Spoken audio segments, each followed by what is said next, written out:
अस्सलाम वालेकुम दोस्तों। आसाटेक का नया मॉडल CH10 जिसके अंदर 358 IC के बगैर बैटरी फुल चार्जिंग और फ़ैन बैटरी फुल के साथ ही स्टॉप का ऑप्शन भी है।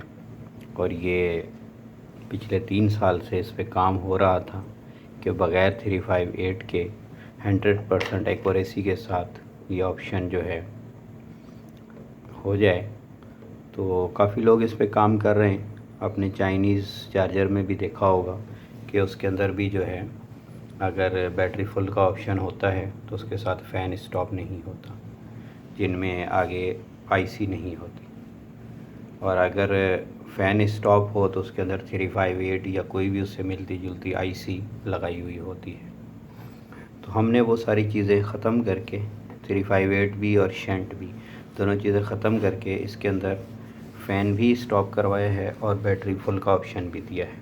तो अभी ये देखें जी, ये मीटर जो है हमने एम्पेयर मीटर किलोमीटर मौजूद है लेकिन उसको इस्तेमाल नहीं किया, इसलिए कि किलोमीटर के ऊपर बाज़ दफ़ा एम्पेयर आगे पीछे करके लोग शो कराते हैं जी इसमें ये एरर है। ये तो इसलिए हमने इसके साथ ये मीटर नॉर्मल के ऊपर एम्पेयर चलाए हैं। ये देखें आप, इसको जो है ये इस वक्त जो है ये 10 एम्पेयर पे खड़ा है और ये इसके साथ सनवा के ऊपर इसके वोल्टेज आ रहे हैं और इस टाइम ये 0 पे है। हमने हर चीज़ ऑफ़ की हुई है।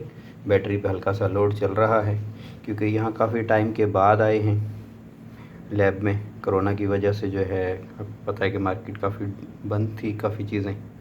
तो ये कराची की लैब भी बंद थी। ये छोटी सी लैब जो हमने अलग बनाई हुई है साइड पे, ये बंद थी। तो अभी इसको खोला है तो काफ़ी चीज़ें अभी वर्किंग में भी नहीं हैं, तो उसकी वजह से जो है लोड अभी स्टार्ट नहीं है। तो थोड़ा सा लोड है, बैटरी थोड़ी डाउन की है। अभी इसको स्टार्ट करते हैं। ये जी हमने इसकी मेन लगा दी। ये देखिए ये मेन की लाइट इसकी, और ये चार्जिंग की लाइट ऑन हो गई। ये इसके साथ इसका फ़ैन चल रहा है और ये एम्पेयर इस टाइम जो है बैटरी तकरीबन 14 पे है और एम्पेयर जो ये 14 कह गया 12.40 पे है और एम्पेयर इस टाइम 8.45 तकरीबन 8.5 एम्पेयर चल रहे हैं।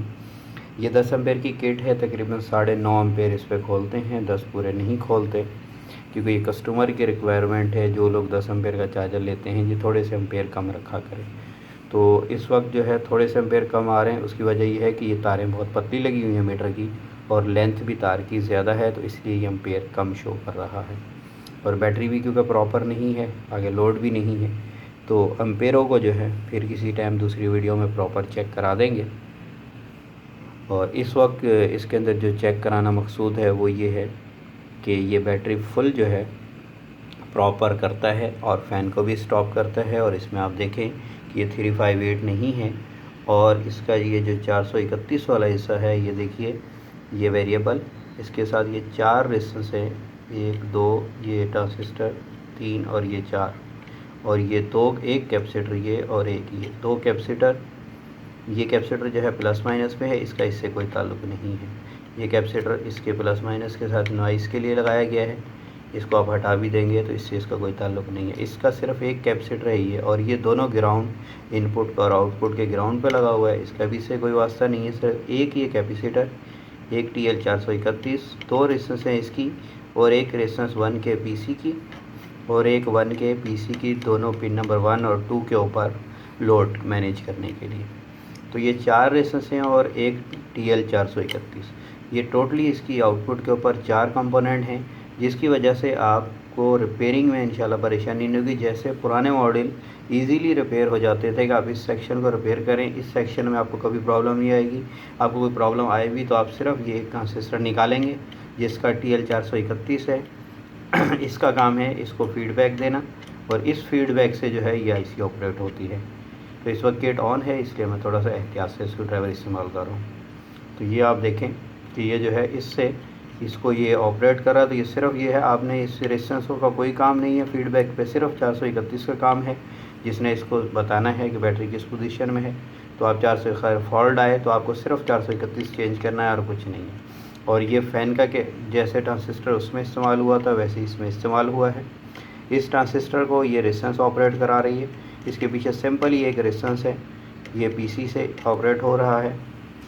और एलईडी का सेक्शन ये अलग हो गया, इसका इससे कोई वास्ता नहीं है, ये सेक्शन बिल्कुल अलग है। ये वोल्टेज बेस है। पहले जो 358 इस्तेमाल हो रही थी वो करंट बेस था कि कोई भी करंट या शंट में मसला है, शंट हीट हो जाए या बैटरी की ग्रेविटी ऊपर नीचे हो, उसकी वजह से वो डिस्टर्ब होता था। ये देखें, ये वोल्टेज थोड़ा सा जो है हम इसमें रह गए और वोल्टेज हमने देखे नहीं हैं, तो मैं इसको थोड़ी देर के लिए जो है मैं बंद कर देता हूँ और आपको ये चीज़ें समझा देता हूँ। जब तक थोड़ी सी बैटरी डाउन हो जाएगी तो फिर हम मज़ीद जो है आपको ये वोल्टेज भी साथ साथ दिखा देंगे। अब ये बैटरी नीचे जा रही है क्योंकि हमारे पास लोड बहुत कम है तो मुसलसल खोल नहीं सकते। एक फ़ैन है डीसी, लेकिन उसमें शोर बहुत है, इसलिए मैंने इसको इस्तेमाल नहीं किया। तो वहाँ प्रॉपर लैब है फैक्ट्री में, वहाँ तो ये सा इशू नहीं आता। यहाँ की कोई प्रॉपर लैब है नहीं, तो ये हमने एक्सपेरिमेंट के लिए एक छोटी सी बनाई हुई है। तो यहाँ अभी ये लॉकडाउन की वजह से कुछ मसाइल हैं, तो नेक्स्ट टाइम इंशाल्लाह इसको वहीं फैक्ट्री में आपको टेस्ट कराएंगे। तो इसमें यह है कि ये जो 2 रेजिस्टेंसें लगी हैं ये एलईडी की हैं। ये 2 रेजिस्टेंसें इस पीसी 817 की है, जो इसका 12 वोल्ट का लोड लाइट जाने के बाद शिफ्ट कराता है, उसकी हैं। और ये 2 रेजिस्टेंसें जो हैं ये इसकी जो है 2 ये रेजिस्टेंसें एलईडी की हैं।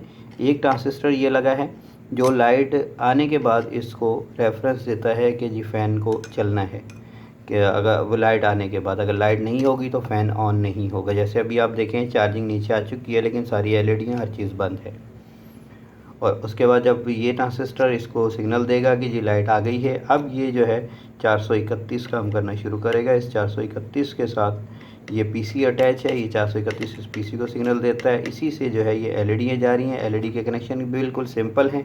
हर एलईडी की 2 वायरें यहाँ से सेपरेट उठाई गई हैं कि आपको इन केस को कभी भी कोई मसला हो, शॉर्टेज हो जाए, कुछ भी हो जाए, तो आपको किसी चीज़ में परेशान नहीं होने की ज़रूरत। इसमें ट्रांजिस्टर नंबर डले हुए हैं। ये एक जो है इसमें 8550 इस्तेमाल हुआ है, एक 1815 है और एक जो है TL 431 है। तो ये टोटल ट्रांजिस्टरों की कॉस्ट जो है 2 से 3 रुपए की है। आपको कोई प्रॉब्लम आए, कुछ भी आए एलईडी में, फ़ैन में, ये फ़ैन का ट्रांजिस्टर अगर फ़ैन शॉर्ट हो किसी वजह से ये उड़ जाए तो इसको निकालें, चेंज कर दें। इन केस अगर आप समझते हैं कि जी फिर भी प्रॉब्लम कोई आ रही है, तो ये 3 ट्रांजिस्टर हैं, सिर्फ इसके पीछे कोई भी रेजिस्टेंस इसके रेफरेंस पे नहीं यूज़ होती। ये ट्रांजिस्टर खुद काम कर रहे हैं, सिर्फ ये रेजिस्टेंस एक दूसरे को ऑपरेट कराने के लिए है। अगर इसमें कोई मसला आ भी जाएगा तो जो ऑपरेट नहीं हो रहा उसकी रेजिस्टेंस आप गेट पे चेक कर लें, गेट पे वोल्टेज आ रहे हैं, नहीं आ रहे तो उसकी रेजिस्टेंस चेंज कर दें। वैसे उसकी नौबत इंशाल्लाह नहीं आएगी कि वो ख़राब ही नहीं होगा, ये ख़राब होगा। ये पीसी से ऑपरेट हो रहा है तो इसलिए उन करंट तक इसकी पल्स जाएगी ही नहीं। कि पीसी की आउटपुट पे ये लगा हुआ है पिन नंबर 3 और पिन नंबर 4 पे, तो इसलिए वहाँ प्रॉब्लम नहीं आएगी। इसके साथ साथ हम इसको लगा देते हैं कि बैटरी ज़्यादा डाउन ना हो। तो ये जी बैटरी अब ऊपर जा रही है। और ये जो है हम बात कर रहे थे कि ये एलईडी जो है, जो मेन की एलईडी है उसके लिए ये 2 रेजिस्टेंसें लगाई गई हैं 120K की। ये जो हमारा पीछे से करंट आ रहा है इस बड़े कैपेसिटर से, इसी से लेकर मेन की एलईडी चला दी गई है। तो इसका इस सर्किट से कोई वास्ता नहीं है। आपकी किट काम ना करे, कोई भी इशू हो, तो आपको ये मेन की एलईडी ये बताएगी कि जिस बोर्ड के अंदर सप्लाई मौजूद है। अब आप अपने बोर्ड को चेक कीजिए, अगर ये चार्जिंग की लाइट नहीं आती या आउटपुट नहीं आती तो आपको ये टेंशन लेने की ज़रूरत नहीं है कि जी पीछे से सप्लाई पता नहीं आ रही है नहीं। पहले किटों के अंदर ये होता था कि हम मेन की एलईडी पीछे से ही लगाते थे, फिर हमने जब 358 इस्तेमाल की तो उसकी एलईडी वहीं से इस्तेमाल कर ली थी। उसकी वजह से प्रॉब्लम ये आ रही थी कि किसी वजह से अगर इनपुट नहीं आ रही तो कस्टमर परेशान होता था, यार ये चल क्यों नहीं रहा चार्ज, जब बहुत उसकी इनपुट नहीं आ रही या बोर्ड बंद है, ये कंफर्म नहीं हो पाता था। इसलिए इसको दोबारा अलग कर दिया गया है कि ये इसको पता चले कि जी इसकी जो इनपुट है वो मौजूद है, उसके बाद ये एलईडी 2 की वर्किंग है। तो ये 2 रेजिस्टेंस से ये एलईडी ऑपरेट होती है और अगली 2 ये जो है वायर, इनसे दूसरी एलईडी ऑपरेट हो रही है, इससे तीसरी एलईडी। हर एलईडी की रेजिस्टेंस सेपरेट लगी हुई है, कॉमन कुछ नहीं है। और हर एलईडी की वायर भी सेपरेट रखी गई, इसीलिए सेपरेट रखी है कि ये कन्फ्यूजन ना हो कि जी एक एलईडी काम नहीं कर रही। तो टेक्नीशियन परेशान हो रहे थे कि जी ये उसके अंदर ये बहुत प्रॉब्लम आ रही है कि हमें समझने में प्रॉब्लम, कोई वायर टूट जाती कुछ होता है तो समझ, लेकिन जबकि उसमें कनेक्शन मेंशन थे, माइनस कॉमन था, लेकिन वो कॉमन की वजह से बाज़ दफ़ा इधर के जो है कारीगर कंफ्यूज हो जाते थे, जो लोग ये पीसी भी इस्तेमाल नहीं करते थे, तो उनको जो है ये प्रॉब्लम आती थी। तो इसलिए हमने इसको जो है ये किया है कि भाई ये मसला ना आए। और अब ये देखिए जी, ये इस टाइम जो है 30 पे आ गया है, या ऐसा ऐसा ऊपर जा रहा है। मैं इसका लोड थोड़ा कम कर देता हूँ तो ये जो है फ़ौरन फुल पे आ जाएगा। अब देखिएगा ये जो है 13 इशारिया, हमने 40 इसको अभी सेट किया था, ये 13 इशारिया 40 के ऊपर बिल्कुल परफेक्ट आ गया है।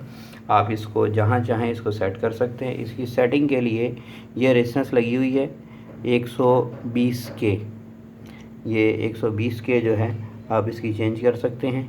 ये वाली है, ये 120 के है, मैंने बैक साइड से लगाई हुई है और इसका नंबर मैं आपको बता देता हूँ।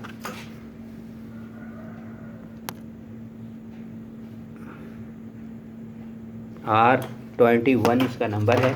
R21 जो है वो आप रिप्लेस करेंगे तो ये जो है आप इसको आगे पीछे कर सकते हैं R21 से। ये वाली जो है